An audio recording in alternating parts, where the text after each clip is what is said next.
Everyone, last video में हमने देखे थे सिलेबस, टॉपिक्स क्या है सिलेबस बैंकिंग के। इसमें देखेंगे हम डिटेल में कि सब्जेक्ट्स में क्या है टॉपिक्स, वो देखेंगे हम डिटेल में। सो फर्स्ट है इंग्लिश में रीडिंग कॉम्प्रिहेंशन। रीडिंग कॉम्प्रिहेंशन जैसा हमने 10th 12th पे बोर्ड एग्जाम्स में जो सॉल्व करते थे, हम एक पैराग्राफ होता था सीन या अनसीन, उसके ऊपर से क्वेश्चंस रहते थे, वो वैसा ही रीडिंग कॉम्प्रिहेंशन का पार्ट, और क्लोज टेस्ट भी उसी से रिलेटेड है। देन थर्ड एक पैराजम्बल्स, जो वर्ड जम्बल्ड रहते हैं, कुछ आपको सेंटेंस दिए जाएंगे, उसको आपको अरेंज करना होता है पर्टिकुलर एक मैनर में। जैसे आपको 5 सेंटेंस दिए, उसको आपको वो रहेंगे अल्टरनेट वे में, उसका आपको सही जो सीक्वेंस है वो बताना होता है, चूज़ करना पड़ता है ऑप्शन में। फोर्थ है मिसलेनियस यानी डिफरेंट टाइप ऑफ वर्ड्स आएंगे आपको सिनोनिम्स एंटोनिम्स के लिए, उसका आपको करेक्ट मीनिंग बताना होगा। फिर आता है फिल इन द ब्लैंक्स, कुछ सेंटेंसेस या फिर कुछ पैराग्राफ्स रहेंगे जिसमें कुछ वेकेंट प्लेसेस रहेंगे जिसको आपको फिल करना होता है। जैसे आप नॉर्मली हम आज तक जो फिल इन द ब्लैंक्स देखते थे उसी टाइप के होते हैं, बट वो इंग्लिश से रिलेटेड होता है। कहीं आपको मैगजीन न्यूज़पेपर कहीं के भी जो टॉपिक्स रहते हैं, मोस्ट ऑफ टाइम इसी को दिया जाता है बैंकिंग एग्जामिनेशन में, जो रिलेटेड टॉपिक्स रहते हैं आप इसके लिए रेफर कर सकते हैं इंडियन एक्सप्रेस पेपर या फिर द हिंदू। इसमें से ही पैराग्राफ्स मोस्ट ऑफ टाइम दिए जाते हैं, जो एडिटोरियल पेज होता है उनमें से ही इसका इंग्लिश का मोस्ट ऑफ टॉपिक इसी में कवर होता है।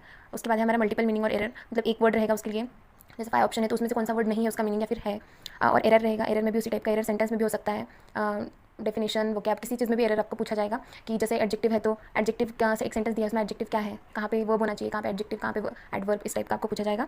और फिर उसके बाद हमें पैराग्राफ कंप्लीशन, पैराग्राफ दिया जाएगा उसको आपको कंप्लीट करना होता है, उसके लिए ऑप्शंस रहते हैं।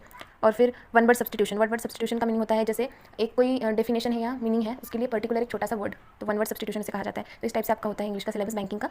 So thank you for watching.